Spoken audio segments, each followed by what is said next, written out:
মানুষকে শুধু মুখ দিয়ে দাওয়াত দেওয়া যায় না, ব্যক্তিত্ব দিয়ে দাওয়াত দেওয়া যায়, আচার ব্যবহার দিয়ে দাওয়াত দেওয়া যায়। যেই দাওয়াতি কাজটা সাহাবীরা করতেন, যেই দাওয়াতি কাজটা রাসূল সাল্লাল্লাহু আলাইহি ওয়াসাল্লাম করেছেন, সেটা হচ্ছে ব্যক্তিত্ব দিয়ে দাওয়াত দেওয়া, আচার ব্যবহার দিয়ে দাওয়াত দেওয়া। 5টা মিনিট তার সাথে কথা বললে মানুষ প্রভাবিত হবে। তাকে বলা লাগবে না যে আসো ইসলাম গ্রহণ করো।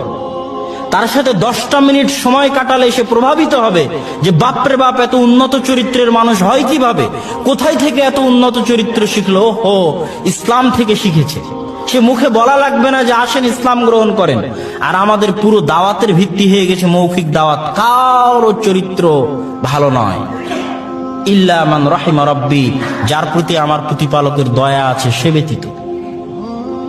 তাহলে আকীদায় সালাফি হয়ে কোনো লাভ নেই যদি চরিত্রে আপনি as-সালাফ as-সালেহ মুহাম্মদ সাল্লাল্লাহু আলাইহি ওয়াসাল্লাম এবং সাহাবীদের অনুসরণ না করতে পারেন।